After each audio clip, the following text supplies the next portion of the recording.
우리가 몸담고 살아가는 지금의 시대는 자본주의 시대입니다.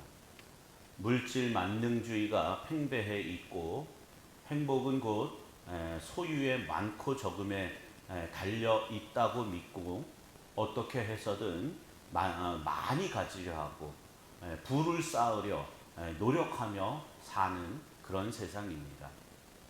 문제는 이러한 자본주의 사상이 교회에도 침투를 해서 많이 가지는 것을 하나님의 은혜로 가르치고 있다는 겁니다. 그래서 가진 것이 많고 여유가 있는 삶을 사는 것을 하나님이 주시는 복으로 여기고 교회에서조차 재정적으로 넉넉한 교회를 성공한 교회로 자랑시하고 있다는 겁니다. 물론 자본주의 사회는 돈이 절대 권력일 수밖에 없습니다. 그리고 돈이 없이는 살 수가 없는 세상입니다. 하지만 성도와 교회는 이 세상 법칙을 따라 살아야 하는 사람들이 아닙니다. 신명기 18장 9절에 보면 내 하나님 여호와께서 내게 주시는 땅에 들어가거든 너는 그 민족들의 가증한 행위를 본받지 말 것이니 라고 말씀을 합니다. 하나님이 주신 약속의 땅에 들어갔을 때 그곳에 거주하고 있던 가나안 민족의 가증한 행위를 본받지 말라는 겁니다. 가증한 행위를 본받지 말라는 건 그들이 살아가는 삶의 방식과 같아지려고 애쓰지 말라는 겁니다. 즉 그들과 구별된 다른 삶을 요구하시는 거예요. 이스라엘이 가나안 땅에 들어간 것은 오직 하나님의 은혜였습니다. 이스라엘의 힘과 능력으로 그 원주민들과 싸우고 이겨서 들어가게 된 것이 아니라 오직 하나님의 은혜로 들어갔던 곳입니다. 따라서 이스라엘이 가나안 땅에 들어가게 되면 그곳에 거주하던 이방인들의 풍습과 사상을 따라 살아서는 안 되는 겁니다. 오직 하나님의 은혜로 살아야만 합니다. 여기까지 인도하신 분도 하나님이시고 앞으로 우리의 인생을 책임지실 분도 하나님이시라는 걸 굳게 믿어야 했던 겁니다. 마찬가지 돈이 전부이고 돈이 곧 행복이라고 믿는 지금의 이 세상에서 하나님의 은혜로 살고 주님의 능력을 의지하며 살아야 하는 사람이 바로 성도들이에요. 그 옛날 이스라엘인 겁니다. 그런데 그렇지가 못한 현실이 되어서 매우 안타깝습니다. 교회에도 자본주의라는 이 세상 사고방식이 너무나도 깊숙이 뿌리 박혀 있다는 겁니다. 제가 처음 목회를 나갔을 때는 시골에 있던 그 교회가 교인들이 없어서 재정적으로 매우 열악했습니다. 제가 처음 부임했을 때 세 분이 계셨는데 그 중에 제일 젊은 집사님, 그 당시 한 57, 8 됐나요? 그 당시는. 그게 제일 젊은 집사님이었어요. 근데 이 양반이 뭐 때문에 실족을 해서 교회를 안 나오는 거예요. 그래서 한동안은 두 분이 나오셨는데 지방의 46개 교회 중에 가장 재정이 열악했어요. 1년 재정이 다 들어와도 뭐 500만 원이 채 안 됐을 때니까요. 그래서 첫 해, 둘째 해까지는 재정이 넉넉한 교회들로부터 지원을 받았습니다. 우리 교회도 지금 지원을 하는 것처럼 저도 그렇게 지원을 받았어요. 그런데 생활비를 위해서는 그 지원만큼 가지고는 안 되더라고요. 그래서 일을 해야만 했습니다. 그래서 집사람이 어린이집 교사의 일을 했어요. 그때는 그것이 당연하다라고만 생각을 했습니다. 교회가 목사의 생활비를 감당할 수 없으니 목사든 사모든 직접 일을 해서 생활하는 것을 가지고 교인들이나 다른 어느 누구도 말을 하지 않았습니다. 그런데 재정이 조금 넉넉했던 곳으로 임지를 옮기고 나서 집사람이 일을 하지 않아도 될 정도의 사례비를 받게 되었습니다. 그때는 막내도 어려갖고 일을 할 생각도 못했죠. 그런데 한 1년 정도 지나서 집사람에게 아주 좋은 기회가 찾아왔습니다.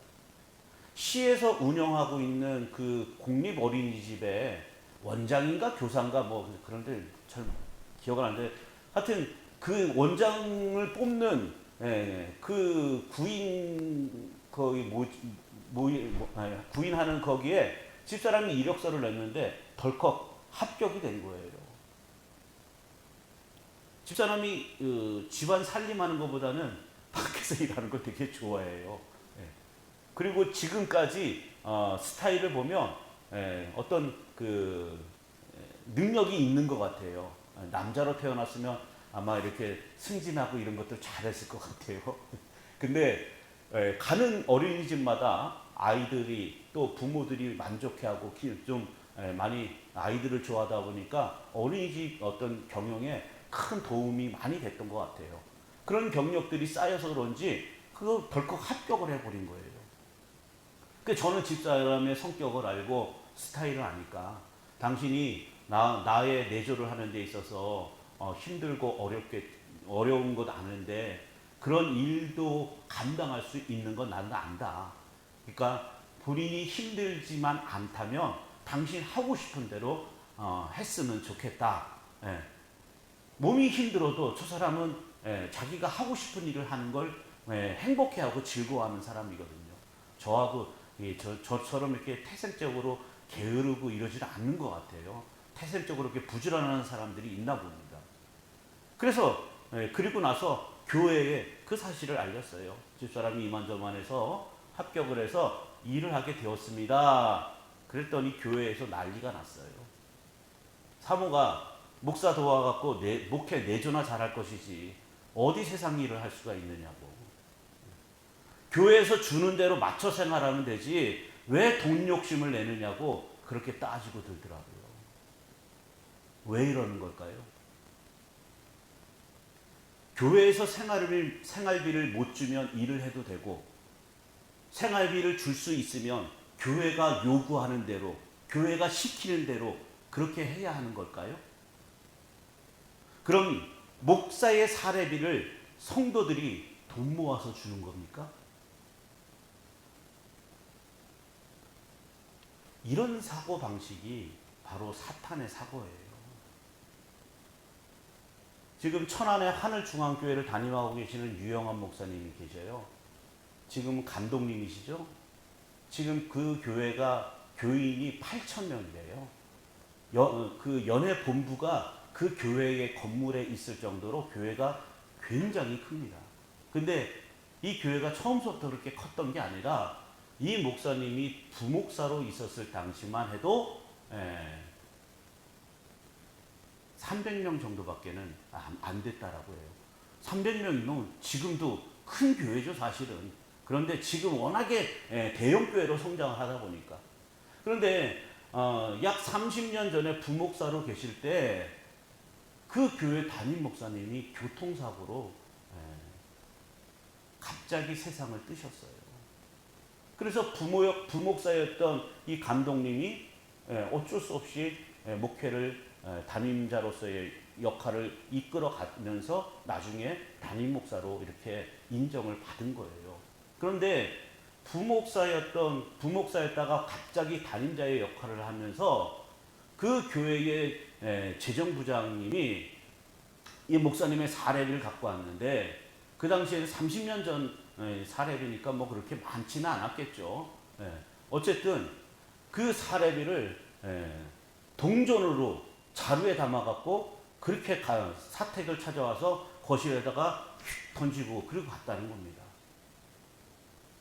그거를 몇 번을 그렇게 하는 것을 참다가 하루는 주일날 교회 마당에서 행사를 하고 있을 때 그 재정부장이 그날도 그달 사례비를 동전으로 가지고 자루에 담아갖고 사택에다가 두고 가는 것을 보고서 그 자루를 들고 나가서 교회 마당에다 패대기를 치면서 내가 하나님의 말씀을 전하는 사람이지 거지 새끼 아니라고. 나는 하나님이 책임지는 내 인생 하나님이 책임지시니까 당신들 나를 먹여 살린다 생각하면 오산이라고, 난 이 돈 필요 없으니 가져가시라고. 그래서 그 바닥에 떨어진 그 동전 일절 손을 대지 않았다고 합니다. 그 후로 그 교인들이 그 재정부장님 스스로 교체를 하고 회개하고 목사님 말씀에 순종하면서 지금까지 8,000명이나 되는 대형교회로 성장을 했다는 거예요. 여러분, 목사의 사례비는 하나님이 책임지시는 거예요. 여러분들이 헌금하는 건 하나님께 바쳐지는 것이지 여러분들이 돈 모아서 목사의 생계를 책임지는 게 절대 아니에요. 바울이 활동했던 당시도요, 자본주의 사회였습니다. 누구나 자기 이득을 위해서 활동하는 사회에서 바울은 복음을 전하면서도 교회로부터 도움을 받지를 않았습니다. 복음을 전하는 사도로서 먹고 마시는 건 얼마든지 교회로부터 도움받을 권리가 있습니다. 일하지 않고 교회가 바울의 생계를 책임진다 해도 허물이 될 수 없습니다. 당연한 권리이기 때문이에요. 더군다나 일을 한다는 것 때문에 지금 바울은 사도직에 대해 의심을 받는 상황이었습니다. 그렇다면 누구라도 자기 이득을 염두에 둔다면 하던 일을 중지하고 교회가 생계를 책임지도록 그렇게 요구했을 거예요. 그런데도 바울은 계속해서 일을 하면서 생계를 스스로 책임지면서 복음을 전합니다. 그 이유가 무엇일까요? 7절 말씀에 바울은 누가 자기 비용으로 군 복무를 하겠느냐? 누가 포도를 심고 그 열매를 먹지 않겠느냐? 누가 양떼를 기르고 그 양떼의 젖을 먹지 않겠느냐라고 말을 합니다. 바울이 복음을 전하는 사도로서 필요한 경비를 지원받을 권리가 있어요. 이건 세상에서 인정되는 권리가 아니라 복음, 즉 교회 안에서 인정되는 권리인 겁니다. 그럼 복음 안에서 인정되는 권리라면 누가 인정을 해줘야 하는 걸까요? 9절과 10절에 보시면 모세의 율법에 곡식을 밟아 떠는 소에게 망을 씌우지 말라 기록하였으니 하나님께서 어찌 소들을 위하여 염려하시느냐? 오로지 우리를 위하여 말씀하시니 아니냐? 과연 우리를 위하여 기록된 것이니 밭 가는 자는 소망을 가지고 갈며 곡식 떠는 자는 함께 얻을 소망을 가지고 떠는 것이라, 이렇게 말을 합니다. 바울은 사도로서의 자기 권리를 신명기 25장 4절 말씀에 곡식 떠는 소에게 망을 씌우지 말지니라, 이 모세 율법과 연결을 해서 말을 하고 있어요. 곡식 떠는 소에게 망을 씌우지 말라는 건,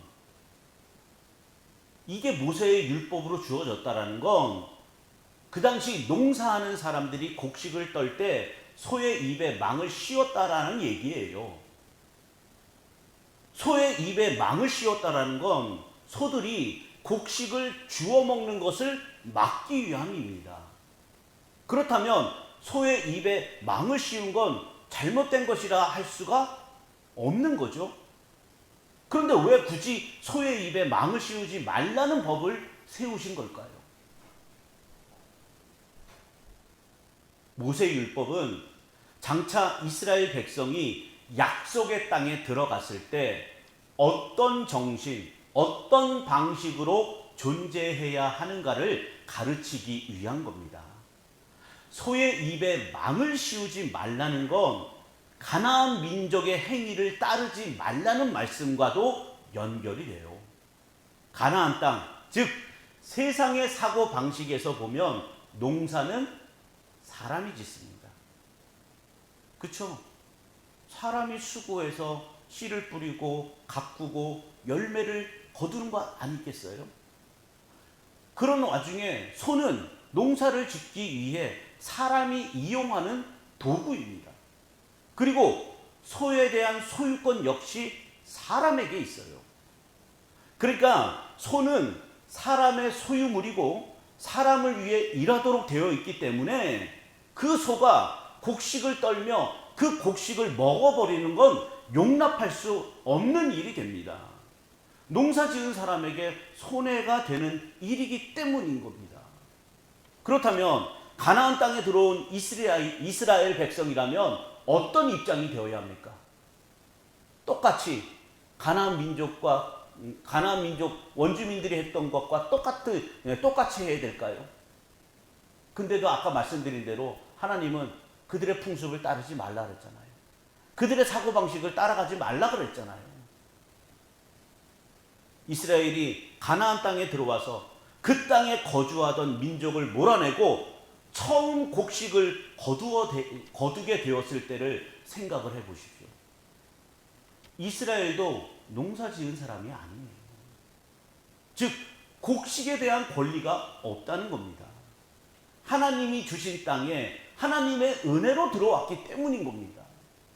따라서 소의 입에 망을 씌우지 말라는 건 이스라엘이 곡식의 주인이 아니며 곡식에 대한 권리도 없다는 걸 의미하는 거예요. 즉 모든 것이 하나님으로부터 나왔고 하나님이 일방적으로 주시는 은총으로 사는 것이 삶의 방식이 되어야 한다. 이걸 강조하기 위해서 소의 입에 망을 씌우지 말라는 법으로 말씀하는 겁니다. 소의 입에 망을 씌우지 않게 되면요, 소도 곡식을 먹을 권리가 있게 되는 거예요. 즉 하나님의 은혜에 소도 참여하게 되고 그 은혜를 사람과 함께 누리는 겁니다. 이처럼 하나님이 주신 땅에 존재하는 사람에게는 내 것이라고 주장할 수 있는 권리가 사라지고 다만 하나님의 은혜만 남게 되는 거예요. 그리고 그 은혜 안에서는 높고 낮음의 구별이 없게 됩니다. 이것이 이스라엘이 가나안 땅에서 지켜야 할 삶의 방식이고 정신이었던 거예요. 즉 세상과 다른 공동체로 존재할 것을 말씀하는 겁니다.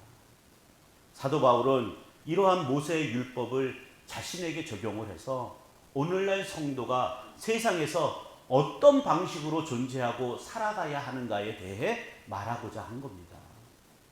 바울이 스스로 일하며 사도의 일을 하는 것에 대해서 비판을 하고 사도직까지 의심하는 고린도 교회에게 가르치고자 하는 것이 곧 성도가 이 세상을 어떤 방식으로 살아가야 하는가의 문제인 겁니다. 디모데전서 5장 18절에 보면 성경에 일렀으되 곡식을 밟아 떠는 소의 입에 망을 씌우지 말라 하였고 또 일꾼이 그 삭슬 받는 것은 마땅하다 하였느니라, 이렇게 말을 합니다. 소의 입에 망을 씌우는 건 곡식을 자기 것처럼 자기 것으로 생각하는 것이라고 말씀을 드렸어요. 내 것이라 생각하니까 짐승이 먹는 거를 아까워하는 거죠. 그러면 일꾼에게 삭슬 줄 때 마치 자신이 고용하고 자기의 땅에서 일한 대가를 자신이 준다라고 생각한다면 그건 어떻게 판단해야 할까요? 땅의 주인이 여호와이시고 자신 또한 주인 되시는 여호와의 일꾼일 뿐이라는 의식이 없다는 것이 되는 겁니다. 이것이 자본주의 사회의 사상이에요. 여기 계신 분들 거의 다 땅이 있으시죠? 내가 갖고 있는 내 명의로 된 내 땅에 거기에 집을 세우고 사시고 거기에 밭을 일구고 거기에다가 농사를 짓고 계시잖아요. 근데 정말로 이건 내 땅이 아니라 하나님이 주신 땅이라고 생각하고 사시는 분 계신가요? 그러니까 우리조차도 이미 자본주의 사상이 너무나도 깊숙이 뿌리 박혀 있다는 거예요. 우리가 청지기의 삶이고 나그네 인생이라고 고백하면서 내게 주신 모든 것이 하나님이 주신 거라고 고백하면서 내 명의로 된 거는 다 내 거라고 생각하잖아요. 세상은 하나님과의 관계 밖에 있습니다. 따라서 자신이 열심히 일한 대가로 자신의 것을 소유하게 되었다라는 그 생각에서 벗어나지 않아요. 누구보다도 내가 뒤처지지 않으려고 내가 열심히 일한 대가로 내가 이만큼 누리게 되었다, 그런 생각을 하는 것 당연합니다. 이런 사고 방식에 의해서 소에게 망을 씌우게 되는 거고요. 일꾼에게 삭슬 주면서 마치 자신이 주인인 것처럼 행세하는 거예요. 그래서 오늘날 갑질 문화가 생겨난 거 아니겠어요? 그렇다면 바울의 입장이 반대가 되었다면 고린도 교회가 어떻게 반응을 했을까요? 바울이 독신으로 지내는 것이 아니라 아내를 데리고 다녔다면요. 생계를 위해서 직접 일을 하지 않고 교회로부터 지원을 받았다면 고린도 교회가 잠잠했을까요? 사도직에 대한 의심을 내려놓았을까요? 저는 그렇지 않다고 생각을 합니다. 아마도 자신들이 일해서 번 돈으로 바울을 먹고 살게 한다, 이렇게 생각을 했을 겁니다. 바울은 이걸 복음의 장애로 여기고 사도로서의 권리를 사용하지 않은 겁니다. 자기는 어떻게 해서든 비난과 비판과 의심을 벗게 되는 그러한 행동이 될 수 있지만 그들의 사고는 바뀌지 않는다는 거예요. 즉 복음의 장애가 되는 건 바뀌지 않는다는 거예요. 그렇기 때문에 권리를 사용하지 않는 겁니다. 이러한 바울의 심정이 12절 말씀에 다른 이들도 너희에게 이런 권리를 가졌거늘 하물며 우리 일까 보냐. 그러나 우리가 이 권리를 쓰지 아니하고 범사에 참는 것은 그리스도의 복음에 아무 장애가 없게 하려 함이로다. 이렇게 말을 하는 거예요. 교회는 하나님의 은혜를 받은 신앙 공동체입니다. 하나님의 일방적인 은혜로 인해서 죽음에서 생명으로 건졌다는 것을 믿는 사람들의 모임이에요. 모든 것이 거저 주어진 것을 믿는 믿음의 공동체이기 때문에 분명 교회라는 공동체의 주인은 하나님이십니다. 그래서 공동체의 관계에서는 곡식을 떠는 소의 입에 망을 씌울 수 없습니다.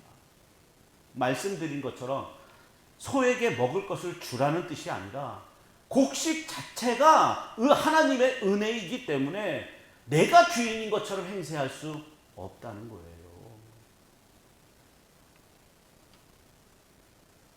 사도가 쓸 경비를 받는다면 그건 사도로서의 당연한 권리입니다. 그런데 교인들이 쓸 경비를 준다고 생각을 하게 되면 사도나 교인이나 똑같이 하나님의 일꾼이라는 신분을 망각한 것이 되는 겁니다. 그래서 바울은 받지 않겠다라고 말을 한 거예요. 바울에게 중요한 건 생활을 어떤 방식으로 보장받느냐가 아니었습니다. 바울의 삶은 우리가 알다시피 온통 복음으로 채워져 있었고 도배되어 있었기 때문이에요. 사도 바울은 자기 자신이 복음을 위해 존재한다는 걸 잘 알고 있었습니다. 그것이 하나님이 자신을 사도로 부르신 뜻이라는 것이 바울에게는 굳건한 믿음이었습니다. 그래서 돌을 맞는 것도 매를 맞는 것도 두려워하지 않았던 겁니다. 가는 곳마다 사람들에게 비난과 배척을 받고 죽음의 위협에 놓이게 돼도 복음을 향해 달려가는 그 길에서 떠나지를 않은 겁니다. 이러한 바울의 삶의 방식을 받아들이는 것이 바로 예수를 믿는 거예요. 나 잘되게 해달라고 예수 믿는 게 아니라. 그러니까 오늘날 교회를 보면 마치 예수 믿지 않겠다라고 작정한 것처럼 보이는 것이 안타까울 뿐입니다. 목사의 생활비 문제로 인해서 갈등과 분란이 발생하는 경우가 많아요. 목사는 될수록 더 많은 생활비를 받으려고 곡식을 밟아 떠는 소에게 망을 씌우지 말라, 이 율법을 제 멋대로 이용을 합니다. 또 교회는 목사가 돈만 밝힌다고 비난하면서 서로 돈 때문에 줄다리기를 해요. 이것이 결국 교회 스스로 자본주의 정신을 따라가고 있다는 걸 여지없이 보여주는 현실입니다. 제가 큰 교회에서 부목사로 있을 때 연말에 사례비를 올려드린다고 인상을 한다고 그래서 담임 목사님이 불러요. 그래서 4%인가 4% 몇 프로 하여튼 인상을 하겠다라고 재무부장이 갖고 왔다는 겁니다. 그래서 4몇 프로가 제가 얼마가 올라가나 봤더니 2만 몇천 원이 올라가더라고요. 그래서 제가 그랬어요. 목사님, 제 사례비 인상 안 해도 되고요.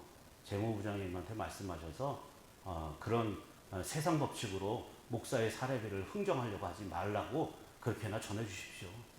담임 목사님이 뭐 그대로 전했는지 어쨌는지 몰라도 안 전했겠죠.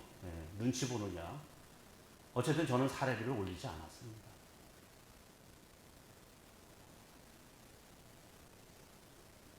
지난주에 권재범 목사님한테 연락이 왔어요.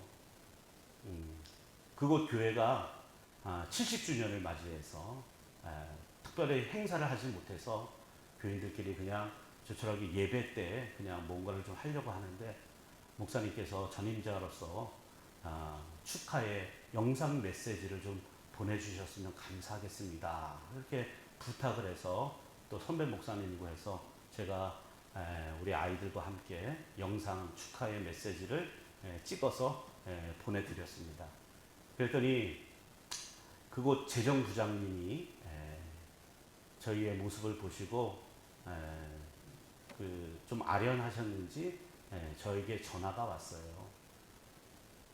그리고 이런저런 그동안 못했던 이야기를 나누는 중에 그 권사님께서 저에게 감사하다라고 먼저 말씀을 하시는 거예요.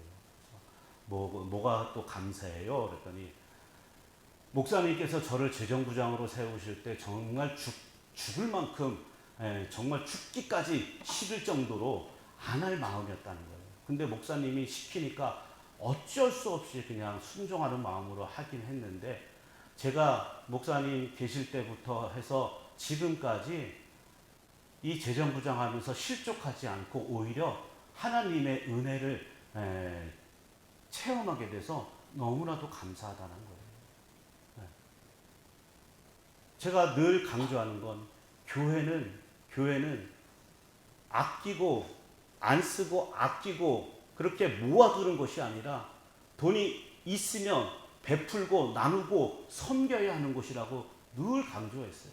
목사의 사례비는 하나님이 책임지시는 것이지 사람의 손에 달려있는 것이 아니니 하나님이 교회를 어떻게 이끌어 가시는지 믿음의 눈을 들어 바라보라라고 그렇게 강조를 했고 그 재정부장님이 재정부장을 맡게 되면서 한 달 동안 일주일에 한 번씩은 계속해서 재정부장의 역할에 대해서 제가 성경적인 근거를 들어서 말씀을 드렸어요. 근데 제가 권 목사님이랑 임지를 교환하면서 사실 그곳에 사례비가 훨씬 더 많았습니다. 제가 권 목사님보다 후배였지만 그 재정부장님을 바꾸고 나서 그분이 그 사례비를 많이 올리고 그러면서 제가 지금 받는 것보다는 차이가 많이 났어요. 그런데 요번에 목사님 저희 담임 목사님 사례비를 100만 원을 올릴까 하다가 9명의 기획위원들이 모여서 한꺼번에 너무 많이 올리면 다른 교회도 눈치가 보이니까 일단은 50만 원만 올립시다 해서 그렇게 결정을 해갖고 올해부터 권 목사님 사례비가 대폭 늘었다는 거예요. 그런데 목사님 단 한 번도 목사님 사례비가 부족한 적이 없고 오히려 코로나인데도 교인이 늘지도 않았는데도 우리 재정이 어렵지가 않다는 거예요. 그래서 저는 이 목사님 사례비를 드릴 때마다 제가 생각나고 제가 자꾸 생각이 나면 마음이 아프다는 거예요. 목사님이 여기 계셨으면 이렇게 좋은 대우를 더 받으실 수 있었을 텐데 그래서 제가 거기까지요. 그게 권사님을 재정부장으로 세워주신 하나님의 섭리고 하나님이 권사님의 손길을 통해서 그 교회를 그렇게 바꾸어 가시는 거라고. 그 교회가 처음부터 그랬던 거 아니에요. 제가 가자마자 말도 안 되는 사례비를 제시하면서 그 다음 해에 몇 프로 올려야 된다라고 그렇게 고집하는 사람들이 있었어요. 개운교회와 같이. 그런데 그런 사람들 결국은 그 믿음 지키지 못하고 떠나가더라고요. 그러면서 하나님이 그 교회를 그렇게 하나님만 의지하는 하나님의 그 일하심과 역사하심을 체험할 수 있는 그런 믿음의 현장으로 확 바꿔 놓으시더라고요. 그게 믿음 아니겠어요?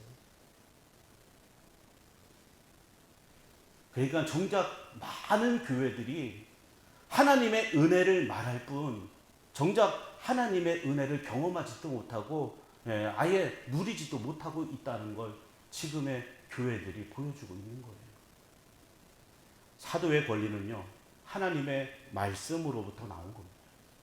그러므로 누구든 하나님의 말씀 아래에 있다면 사도에게 필요한 경비를 주어야 합니다. 하지만 하나님의 말씀은 단지 사도의 생계를 책임지고 지켜주기 위해 주어진 것이 아니라 온 세상이 하나님의 은혜 아래에 있다는 것을 선포하는 겁니다. 하나님의 은혜가 능력이 되어서 하나님이 이루신 생명으로 감사하게 하는 것, 그것이 바로 하나님의 뜻입니다. 우리는요, 모두가 하나님이 주신 것으로 살아갑니다. 여러분 힘과 능력으로 지금껏 살아온 것 같지만 사실은 하나님이 주셨기 때문에 살아온 겁니다. 여러분에게 하나님의 일꾼이라는 의식이 있다면 일꾼에게 삭스를 주는 것이 당연한 것처럼 하나님은 하나님이 부르신 일꾼에게 삭스를 주신 것으로 간주할 수 있어야 합니다. 여러분도 하나님의 일꾼이기 때문에 하나님이 여러분에게 삭스를 주신 거예요. 따라서 교회가 목사에게 생활비 또한 하나님이 일꾼에게 주시는 삭시라는 개념으로 받아들여야 하는 거예요. 내가 헌금했기 때문에, 내가 돈 냈기 때문에 목사가 먹고 사는 거다. 이거는 굉장히 위험한 사탄적인 생각이에요. 만약에요, 목사가 생활비를 교회로부터, 즉 교인으로부터 받는다고 생각하게 되면 자신의 생계를 책임져주는 교인들 마음에 기분 좋은 말, 그런 말만 할 수밖에 없어요. 그렇잖아요. 교인들의 눈치를 보게 되는 거예요. 그럼 무슨 복음이 전해지고 무슨 목회가 되겠습니까? 이런 점들을 생각하면 여러분이 교회에 헌금을 하는 것은 복음을 위한 것이고 그것이 하나님의 일꾼이라는 증거인 겁니다. 교회는 모든 사람이 하나님의 은혜 안에 존재하고 은혜의 방식으로 살아가는 복음의 공동체입니다. 이것이 교회를 향한 바울의 시각이었기 때문에 복음에 장애가 없게 하기 위해 자기 권리를 쓰지 않는 겁니다. 자기 권리를 씀으로써 발생할 수 있는 오해를 차단하겠다라는 거예요. 우리는 고린도 교회를 향한 바울의 권면의 말 가운데에서 교회가 무엇인가를 생각해야 합니다. 그리고 우리 신촌교회는 과연 참다운 교회인가? 이 질문을 던져야 합니다. 교회는 하나님이 다스리시고 하나님이 이끌어 가시는 신앙 공동체입니다. 목사나 장로와 같은 특정한 사람이 주인이 되는 것이 아니에요. 우리 신촌교회는 하나님이 주인이 되어서 하나님께 모든 것을 의탁하는 참된 교회가 되기를 소망합니다. 여러분이 받은 모든 것이 하나님이 주신 삭신 것처럼 교회도 하나님이 끌어가시고 하나님이 채워주십니다. 하나님의 일하심을 믿는 이 믿음이 여러분 모두에게 있으시기를 주님의 이름으로 축원을 드립니다.